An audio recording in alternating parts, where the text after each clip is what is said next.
কোরবানির বাজারে যদি গরু বিক্রি করতে নাও, বিক্রি যদি না হয়, রশিটা গলায় পেঁচায় দিলে গরুটা মালিকের আগে আগে বাড়ি চলিয়া যায়।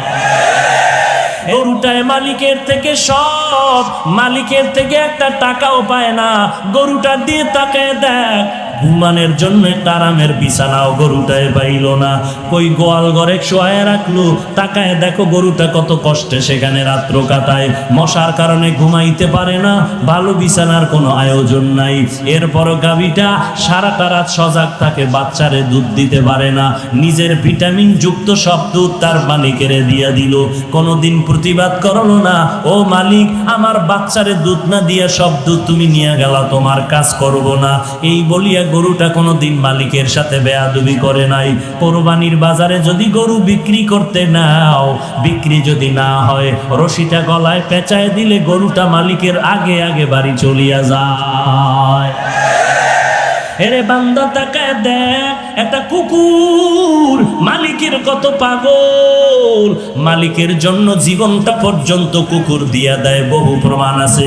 এরপর মালিক একটা টাকাও দেয় না, 3 বেলা খানাও দেয় না, মালিক খালি গালি দেয়, কুকুরের দমক দেয়। এত দমক খাওয়ার পরেও কুকুর মালিকেরে ভুলে না, মালিকেরে ভুলে না, বেয়াদবি করে না।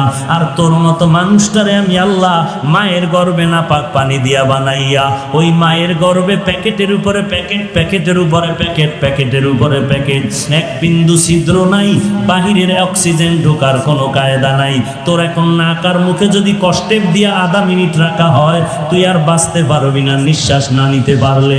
অথচ মায়ের গর্ভে তাকায় দেখ, বাহিরের একটা সেকেন্ডের অক্সিজেন ঢুকে না, 7-8 মাস পর্যন্ত বিনা বাতাসে কে বাঁচায় রাখতেছে। ওই আল্লাহ তোরে এত নেয়ামত দিয়া মায়ের গর্ভে রাখলে, দুনিয়াতে আসার পরে তুই খানা খাইতে পারবি না, দুনিয়ার তৈরি করা তুই নাস্তাও খেতে পারবি না। আল্লাহ বলেন আমি তোর মায়ের বুকের মধ্যে দুধের ব্যবস্থা করে রাখলাম, এমন একটা কুদরতের ফ্লাক্স বানাইলাম, দুনিয়াওয়ালারাও ফ্লাক্স বানায় 24 ঘন্টার গ্যারান্টি দেয়। গরম চা রাখবি ঠান্ডা হবে না, গরম দুধ রাখবা ফ্লাক্সের দুধ আর ঠান্ডা হবে না। ওরে বান্দা তারপরও দেখো এমন একটা ফ্লাক্স পাইবা না যে 24 ঘন্টা গরম থাকে। যদিও চ্যালেঞ্জ দেয় 24 ঘন্টা গরম থাকে না। আল্লাহ কয় আমি কেমন রহমান, একটু বান্দা, একটু চিন্তা কর, আমি আল্লাহর পরিচয়টা নাও। আমি আল্লাহ কেমন গফফার, আমি আল্লাহ কেমন রহমান। এমন একটা ফ্লাক্স আমি বানাইলাম, তোর আরামের জন্য দুধের ব্যবস্থা করে রাখলাম। মায়ের বুকের মধ্যে এমন এক কুদরতের ফ্লাক্স আমি বানায় রাখলাম, ওই দুধটা তুই 2 বছর পর্যন্ত পান করবি। যেইভাবে আমি আল্লাহ তৈরি করে দিলাম ওইভাবে থাকবে, ঠান্ডাও হবে না, গরম হবে না, পাতলাও হবে না, ঘনও হবে না।